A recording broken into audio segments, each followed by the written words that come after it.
Hello,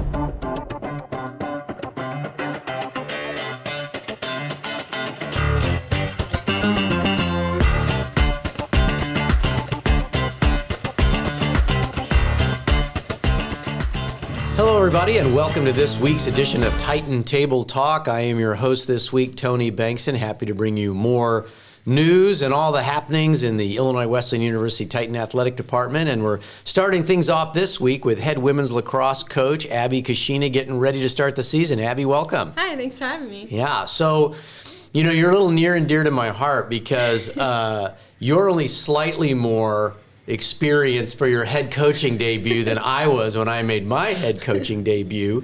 For those that don't know, Abby was a standout player for Illinois Wesleyan University during the inaugural years of our women's lacrosse program under Coach Keller, and then had 1 year as an assistant coach last year under former head coach Grania Kelly, and then were named head coach heading into this season. For those that don't know my history, I became head men's and women's soccer coach after not coaching at any level, any sport, no assistantship, never worked at camp other than playing the sport. And it turned out okay. I mean, I did decent. So I don't want to scare you too much, Abby, but how excited are you to make the foray into head coaching here? Yeah, super excited. I have to say it's not something I thought that I would be doing, so kind of making that jump was a little bit daunting, but I think just super exciting. It's an amazing opportunity to be here. I loved my time here. I loved Coach Keller, so getting to kind of take over that is a little bit surreal, but I'm also just really, really happy to be the one to do it. And I know that you and Grania were close, and you could always certainly get a hold of her if it's like, hey, what did you do with this, and how did you do that? And Coach Keller is still working within the athletic department and for Illinois Wesleyan University for mental wellness and well-being programs, and also in the psychology department. Is Coach Keller still available for you as well, or is she now far enough removed that really most of what you needed went to Grania, or how did that work? Coach Keller is available to me. She's actually been coming out to practice once a week since we started this spring, so I was able to kind of get her back into it, which I think if you ask her, she'll say she really likes it and really misses it. So I was like, come back and help as much as you want. But yeah, she's been helpful. She's come once a week, so she's been really great with that on the field stuff. And then I've talked to Grania, of course, about just some things here and there. So they've both been good help so far. What did you feel like was the biggest stride you needed to make, kind of going from that assistant coach and then all of a sudden being really the primary voice in the room and managing a team? I imagine most people, especially if you have head coaching kind of thrust upon you versus, you know, it's different than kind of building up your resume and saying, I think I'm ready for this opportunity. I've honed all these skills. Then kind of getting an opportunity that comes a little bit sooner than maybe you were expecting and saying, oh, well, I've got to get stronger in this area now pretty quick because that's a head coach requirement. So how did you feel about that transition? I think I felt okay. I knew that I would have, help if I needed it. And I think one area that I was thinking I would need help in was the defensive side of the ball, just because I kind of specialized more in attack. And even last year with Grania, she kind of handled defense and I handled attack. So being able to do both was something that I knew I would need to do, and that's somewhere that Coach Keller has been helping with, definitely, when she's come to practice and conversations I've had with her. So I think that's one of the biggest areas. I think, and being young, which is a good thing, I wish I was young, but I remember when I was a head coach, I was 24, and there were players on the team that were 22. And being that authoritative figure, how have you found that? Not being that far removed from your own playing days, but being able to have enough of that presence, like I said, to kind of be that, like I said, that authoritative figure for the team. Yeah, I think reminding myself that even though I am young, I'm 10 years older than our youngest, so I'm a little bit more removed than it seems. But I think just remembering my coaching experience that I've had in the past. I've coached youth level, high school, I've coached Division II. So just keeping all of that in mind and knowing that, I've done it in the past, maybe in not exactly the same way as a head coach would, but that I can kind of make that transition with what I've done in the past.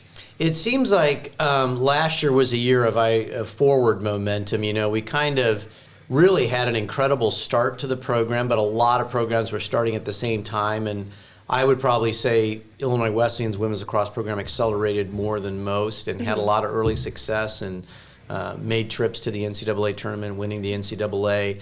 The University of Chicago was temporarily added to the CCIW, and they got really, really good, really, really fast, which many people expected. And then there was Coach Keller stepping away from it, and Grania coming in and having, struggling maybe for a year or so. But 9-8 last year, making some positive strides, 4-2 in the conference. Is that the way you saw last year? Is kind of making a little forward momentum? And how do you feel about it now moving into this year? Yeah, I think last year was great. I think we did have that more forward momentum. Obviously, I wasn't here before then, so I can't really speak to the years before that. But I think last year we kind of started to put the pieces together a bit in some different areas. So I think we hope to continue that this year. We have a strong freshman class, a big freshman class, so I think that's going to help a lot with just our numbers and being able to do more. But yeah, definitely looking to continue that forward progress that we made into the season. And, having been part of that early success for the program, from my own viewpoint, I would say, well, the competition has come up a little bit, right? We're seeing some better teams in the conference now.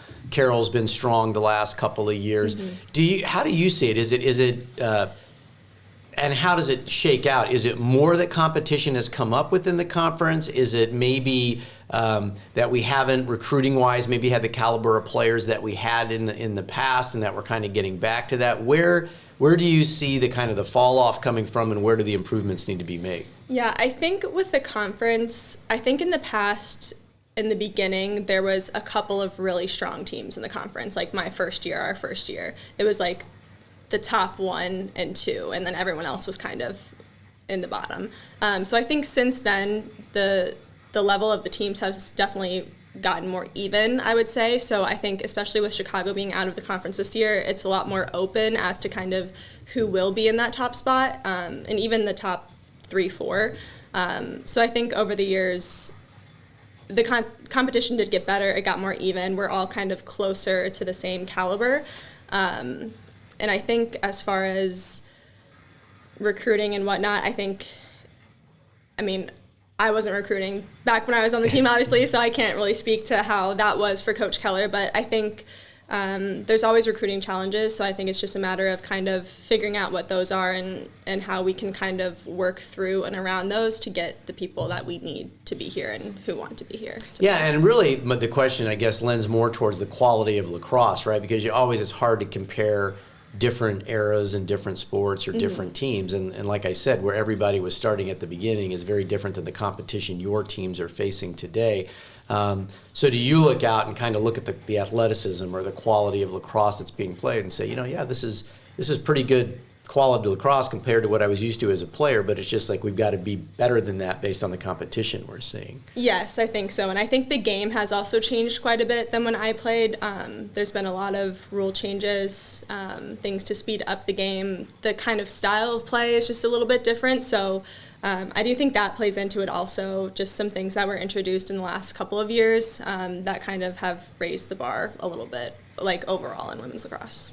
Well, you're getting the season kicked off this Saturday, weather permitting. I think the weather is supposed to be better this weekend. It's the week that we're worried about. But on Saturday, it's an old foe. You guys kind of have got this tradition now where you kick off the season against Aurora, and I think it was a 17-15 loss last year, but always what has turned into a very close competition between the two now. Is that what you expect for this season? Yeah, I think so.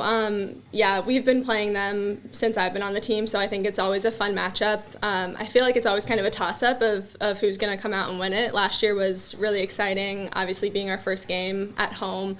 It was a cold one also, but I just remember the energy for that game being really good. We were really excited on the sidelines, so looking to continue that this weekend and, hopefully come away with a win, but we'll see. We were talking off camera before we got started, since I'm part of my job responsibility here is scheduling all the facilities, and I'm like, look at the weather report, doesn't look great.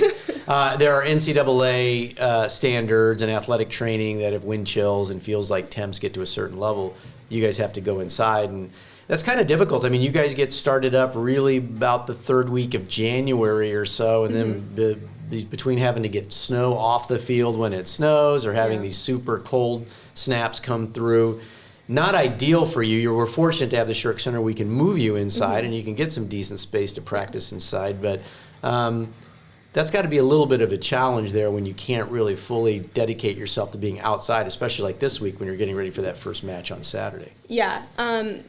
The space inside Shirk Center is definitely amazing. We're super grateful to have that.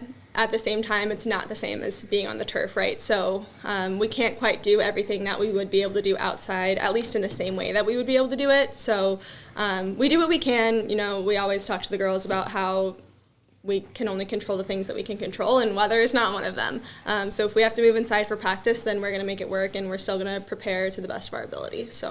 Well, we'll make that plea. You know, A.D. Wagner and I are trying to find that donor that might help us put up like a 60-yard domed bubble turf facility and stuff. That would be amazing. I'm guessing you'd be pretty happy with that if we could do it. So if there's anybody out there that's, you know, looking to slap their name on something and want to help us out with a little winter turf opportunity, that would be fantastic. Absolutely. So, well, Abby, thanks for joining us. Best of luck this weekend. I know that everyone's excited for your tenure to start as head women's lacrosse coach at Illinois Wesleyan University. How excited are you for this to start now? I'm really excited. It's been a long time coming for the games to start, so I think now is kind of where, you know, we really get going and get to kind of see all the work that we've put in the fall and the preseason. So yeah, I'm just really excited to get out there and to play some games again. Have you been hearing a lot from former teammates as you get ready for the season, or? A little bit, yeah. We have some who, if we can play on Saturday, are going to come to Aurora, so that would be exciting to see them there. But yeah, just really excited. Great. Well, thanks for joining us today. We wish you the best of luck, and we'll look forward to maybe having you back on Titan Table Talk later in the season. Awesome. Thanks so much for having me. Thanks. We'll be right back with more on Titan Table Talk right after this. Why is Illinois Wesleyan the #1 school in Illinois for jobs? Maybe it's because we're the AND University. That's right, A-N-D. And. Here you can explore the arts and study in a pre-professional program, double major, and play a sport. Do an internship and study abroad. Your opportunities are endless. Tap or click now to explore Illinois Wesleyan and start your free application today.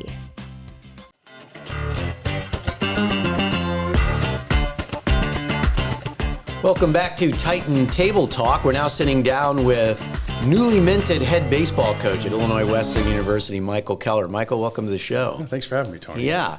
Well, it's going to be pretty exciting. You know, we not a lot of people have the pleasure of replacing a legend, I guess. I don't know if pleasure, I'm not sure if that's the right word or not. But, you know, 6 years as an assistant, and then, of course, long time successful head coach Illinois Wesleyan, Dennis Martell, retired last spring, and you were named head coach. So first off, publicly, congratulations on that. Thank you very much. And now it's the work of stepping into those shoes a little bit. So how has it been to this point? It's been very good. I mean, it's exciting, you know, being able to, you know, really make the decisions and call the shots and kind of do things how you know, you've maybe envisioned them as an assistant for however long.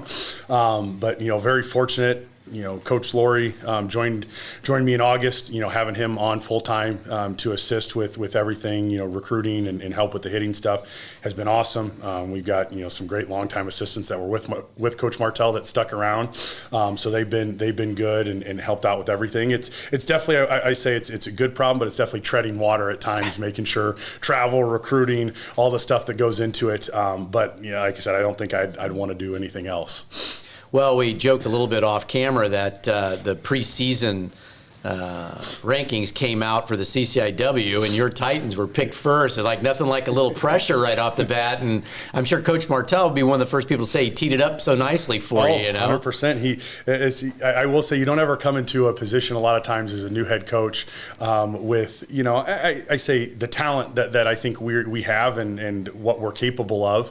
So, you know, definitely very thankful for him. He didn't, you know, leave the cupboard dry, as they say. But yeah, it's good. I mean, I think if you look at the standings, everything is very level. I mean, I think the teams, you know, us, you know, picked #1, but all the way down to, I think, Carthage, who's #4, got a first place vote. And I think, you know, they're only a handful of votes behind us in terms of overall points.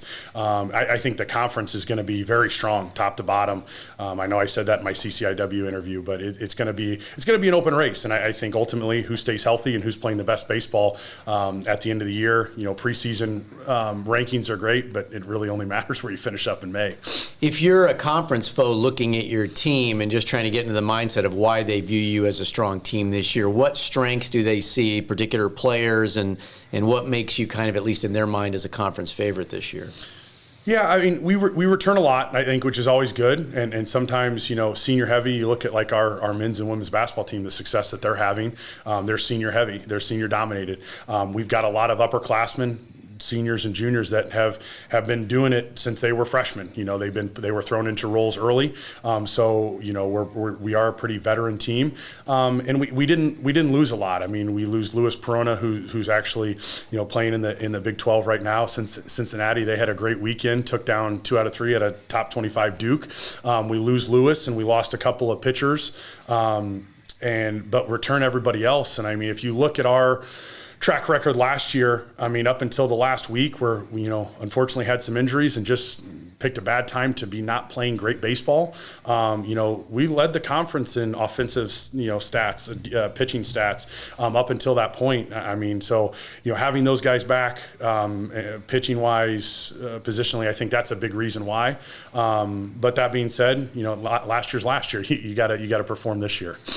Well, one of the nice things about baseball program in terms of NCAA and the program is that your non-traditional season is in the fall. So you got to test drive things a little bit in the fall, not only obviously working the team out and seeing the players, but as a head coach, having to kind of, run everything during that time. How did the fall go, and how was your feeling in terms of the productivity, not only about getting the team ready, but then just kind of how you felt going through that process? Yeah, fall went great. I mean, it was definitely different. We did some things different than had been done here before. Not a knock or, not good or bad, just different. When you've got Coach Martell, who was here for 30 plus years, things are done a certain way. And I think that was new for our guys. And I think a little bit of that was excitement. Some different things is always a good thing.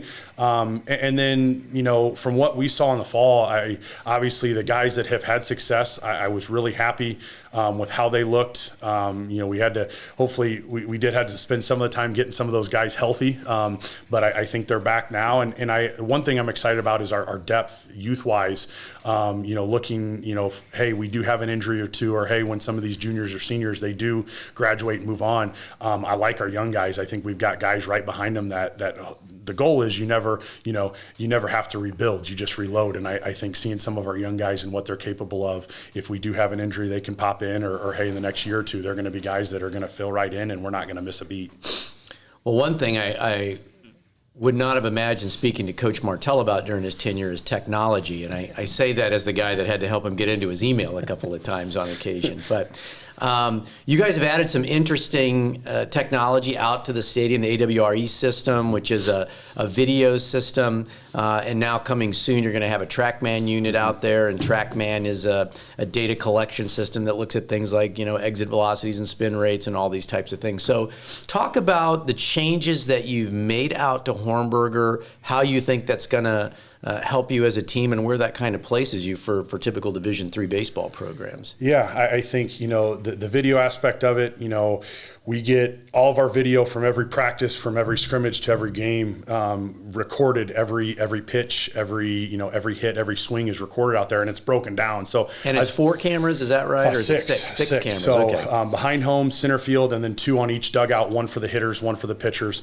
All that's broken down. That obviously saves our staff, just the time of breaking down video and doing that. Once it's done, it's instantly, our players are able to log in and look at it. We can do it as coaches, and so from a development standpoint, it's huge. And I think ultimately too, it helps in recruiting wise. Players see that, and it's something that these high school kids, whether it be with their high school programs or travel programs, a lot of these really good programs have this stuff already. So it's something that they're used to, and they like seeing and want to be a part of a program that really puts development at the forefront of their baseball experience. And then, the TrackMan is something that's going to be awesome. It obviously dives a little deeper into the analytics side, spin rate, launch angle, all that good stuff that you're that I think gives just, along with the video, a little clearer picture on the development side of where guys at and where can we improve. And, with the summer stuff that we do, all the players that come through here, that's going to be another big boost recruiting wise, just to see, the facility that we have and the development tools that we have in place for our teams for our guys that I would put up against, most, Division II, low major, mid-major Division I schools, which is great. You throw in the turf and some of the other stuff. It's a great place to spend 4 years and play high level baseball. Yeah, I thought one of the interesting things that I learned about with the TrackMan is the agreement that they kind of have with Major League Baseball, where they can take this data and send it along to the majors. And so that way, when you see, for instance, a pitcher throwing at a certain velocity or a certain spin rate, that kind of falls into levels where they might be looking at drafting somebody, that they get that info. So for players in your program that really excel, this is even an opportunity to get them some exposure at that level. And I think you told me somewhere between 12 to 15 Division III programs that you're aware of that maybe utilize TrackMan at this point? Yeah, so the unit that we have is actually a built-in unit, so it's going to be permanently at the field. They do have portable units that are great. You can bring indoors when you're practicing inside and can't get outside, especially, northern schools like us. But the one thing you can't do with the portable unit is you can't use it in games. It's just too far back. It's going to be in the way. It'll be in the field of play if you try using it. And the same thing would be speaks true for the summer games as well. So the fact that our guys, and we've had a few in the past handful of years that have been some guys that have gotten some pro interest. I went and saw, Quinn Goditis and Eric Kozlowski, who was a catcher in his class, the class before him as well, that were thrown over at K's Academy here in town and they did their pro day, and they're hoping to catch on. They have independent contracts right now, but we have guys that if they're in that conversation, it allows them to get that information out to those teams that may be interested in them, which is big. Well, getting ready for the season, training this time of year, especially in Central Illinois, is always a challenge. And as many of our coaches will say, you're kind of blessed with the Shirk Center. So while you'd rather be outside, obviously the next best thing is the space that we've got inside that we can dedicate to the different spring sports as they're getting ready. This week, pretty brutal. We're looking at negative wind chills here for the next 4 days at least, and you're trying to get started. You're supposed to play this Friday down in Greenville, which may not happen, but Saturday and Sunday down in Clayton, Missouri still could. And then next week, 50s, and a big advantage with the turf infield and everything is it's very likely you guys could be outside practicing next week. Yeah, I mean, we've been outside a couple days already. We haven't been out as much as we were last year. Last year was crazy. I think we were out 16 or 17 of our 20 some odd days that we got. This year we haven't been as fortunate, but we were out. Gosh, we've probably been out 5 or 6 days, at least on the turf, and gotten one live scrimmage in on the turf, which has been awesome. Yeah, and then Shirk 2 is great. I mean, when you talk about wall to wall, you have about probably 200 plus feet for pitchers to throw. You can set up full infielders, outfielders can do their throwing. Work on cuts and relays and do stuff like that. I mean, it's a huge advantage for when we can't, days like today when we can't get outside. So very, very fortunate in the facilities that we have here. Do you feel at this point heading into the early part of the season, I mean, you're obviously making adjustments throughout the course of the year, but in terms of how you think your pitching is going to stack up in terms of a 1, 2, and 3 and where your lineup is, are those things that you at this point feel are coming together? Or are these first few games of the season really we just need to see these guys in game situations before, and then, how long does it take before you feel like things start to get solidified a little bit more? Yeah, I think early on our goal is, returning so much, I think we've got a pretty good idea of where guys fit in, where they're going to be. But that being said, we've also, with our depth, we've got some guys that we need to keep ready and also see what they can do. New guys and guys that have been in our program that maybe, have progressed, and now that spot opened up last year with graduation or what have you. So I think we're pretty solidified, but we're also, playing 3 games, hopefully opening weekend. Most of our guys will probably start all 3, but there'll be some positions where some guys start 2, we throw another guy in there game 3, maybe rotate DHs. I think pitching wise, trying to get guys work is big, especially leading up into spring break when we have a ton of games and we'll need to throw everybody. We'd like to have guys giving them opportunities before they get off the mound in spring break and just not kind of throw them to the wolves, to teams that may have had, 6, 8 games in, and that's their first appearance. So we'll use these as kind of like a warm up, spring training type games, but, with our lineup and who we have in there, it should be pretty set and expect to be, extremely competitive.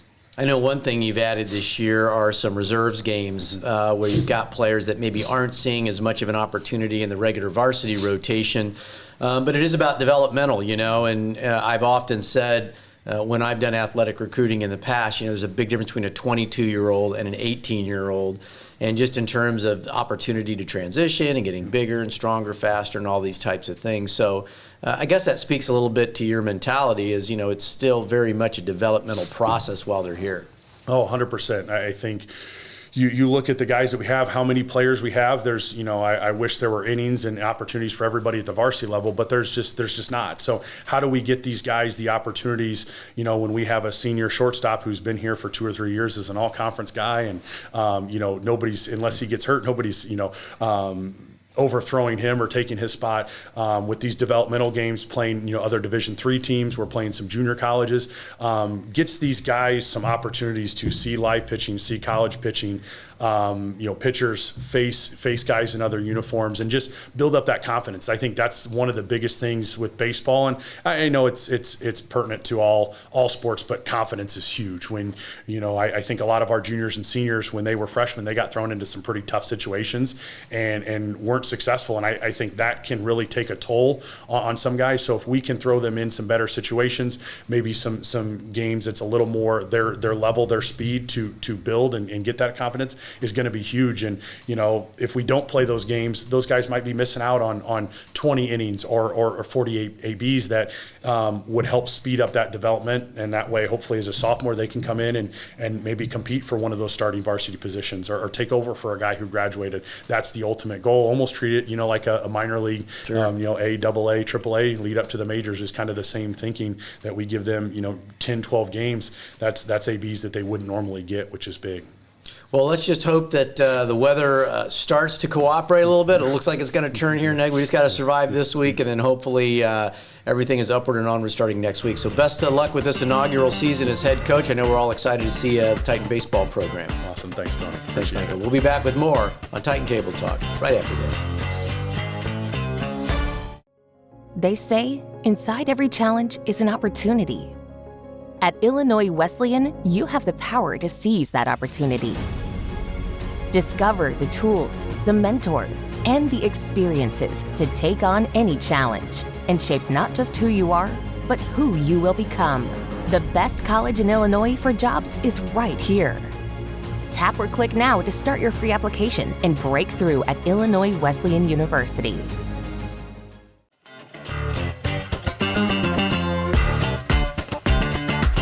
Welcome back to Titan Table Talk. We're finishing up this week with a member of the men's wrestling team at Illinois Wesleyan University, sophomore Austin Johnston. Austin, welcome. Hello. Yeah, are you surviving the frigid temps out there? Oh yeah, it's freezing. Well, this is the second year. You're a sophomore now from in town, right? Attended, I think, Normal Community West High School. Is that right? Yeah. And really have played an integral part in helping establish the wrestling program again here at Illinois Wesleyan University. So really my first interest is finding out how you feel about how year one went versus year two, and maybe strides that you've seen within the program here now, getting into really towards the end of year number two now. Well, year number one was a little bit, obviously a little bit weird, different. New program, just hitting the ground running. So I'm not familiar with all the other NCAA rules for their sports, but we get 8 practices before or after. You can split them up for the season. So pretty much the second we got to campus last year, we hit the ground running. So there was 2 practices a week. We had lifts. So last year it was pretty new. This year now we have a little bit of a base to build off of. We have different expectations, same goals, different ways to achieve those goals. And so last year it was a little bit of a learning curve for all of us. And this year's more, I guess you could say, structured. Yeah. Because we have those people from last year. They kind of they know what they're doing, just leading the other people through it. So. Well, and for any new program that's starting up, one of the big keys is having 4 consistent years of recruiting, right? Because you're almost, technically you could have transfers come in, and I know that when we started the wrestling program, there were some current Illinois Wesleyan students that were upperclassmen that had an experience with wrestling and decided they were going to join the team.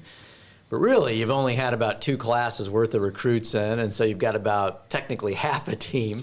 But you've got more bodies in there this year. Has that been helpful to have more? And maybe explain the importance of having a robust roster, because it's not just about being able to fill in at each position, I imagine, but having people to train against as well. Yeah. So the thing that's unique about wrestling is everybody has their own style.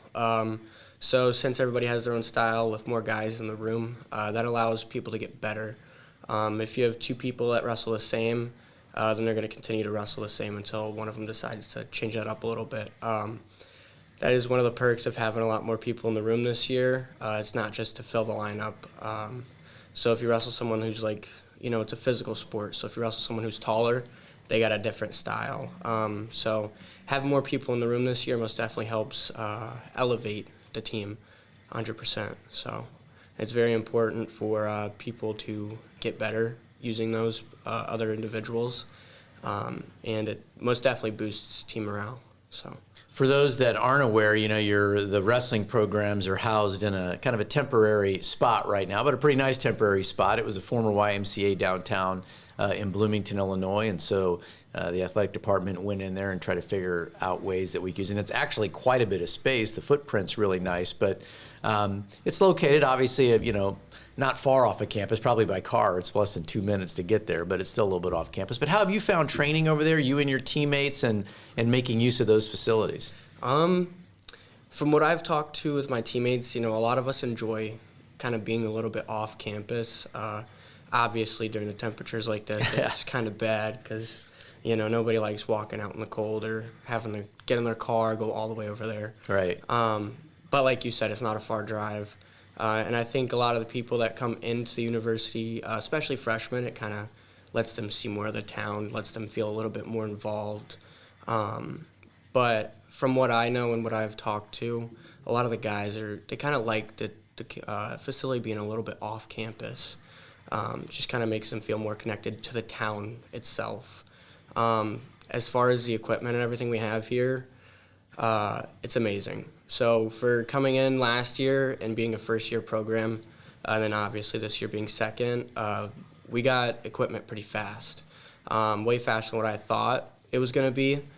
And so we have assault bikes and a whole bunch of other equipment, and we use those almost daily when training. So it's pretty nice. Yeah, and there's a wrestling room with a couple of mats in there, obviously, where you do what probably most people think of would happen at a wrestling practice. But you guys were also able to take advantage of some pre-existing locker room spaces, put some lounge in with some soft furniture. Do people go? Is it common to kind of go and hang out there a little bit outside of the practice too? Yeah, so we've actually talked about it as a team. So a lot of us like to watch UFC.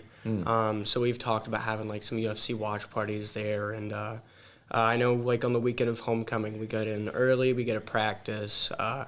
Obviously we come back to Shirk Center, have our little cookout, and then after that sometimes we go back over with some recruits and have some wings or have something there for them to eat with us after the football game and just kind of get to know each other better. As far as hanging out outside of that, guys are there all the time. We got a whole little nutrition area, which a lot of the guys tend to like. They like those protein shakes. Right. But it's very comfortable, very relaxing. Every day that I go there, there's somebody there before me, and I show up to practice about 2 hours beforehand. Yeah. So they're either doing schoolwork, watching YouTube, or just relaxing. Well, you guys just completed the CCIW championships this past weekend on February 15th. Well, how was your assessment of how things went? And again, maybe more comparatively, and kind of how things went last year, competing versus competing this year?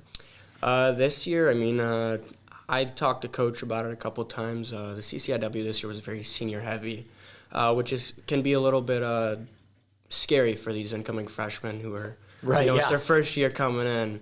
You're one of the old men as a sophomore. Exactly.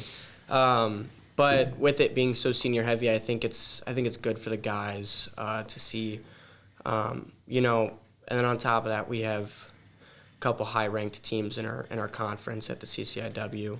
So it's pretty good for those guys, those incoming freshmen, to see what it's like. I think this weekend most definitely was like kind of an eye-opener for some of the guys, and I think that's good.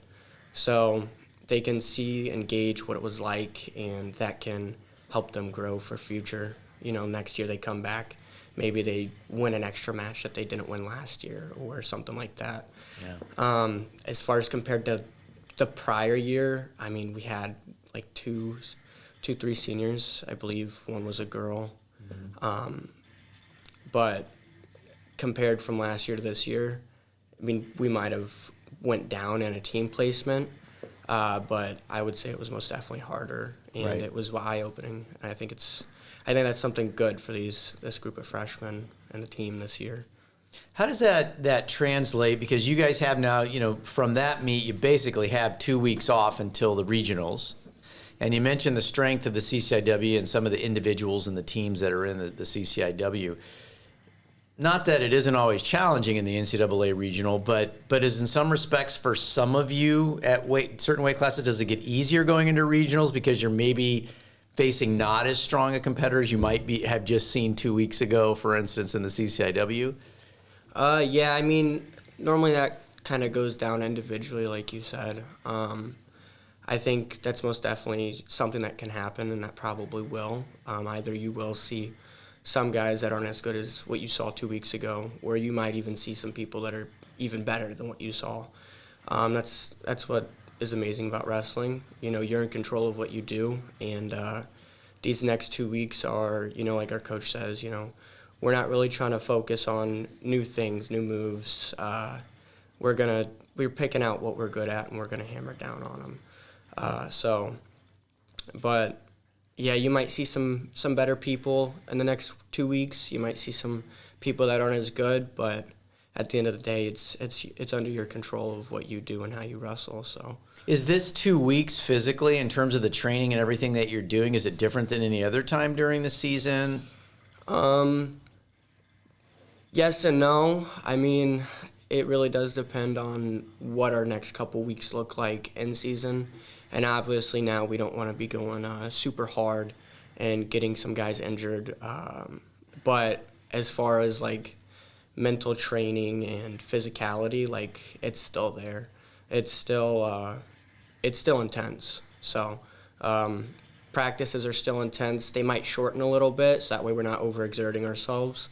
But we're still coming in with high intensity and getting after it. So, great. Well, best of luck to you and the other members of the wrestling team, and NCAA Division III regionals coming up in Cedar Rapids, Iowa, and that'll be on February 28th, Friday, and then also the Saturday, March 1st. So, Austin, we appreciate you stopping by and spending a little time with us. Thank you. Yeah.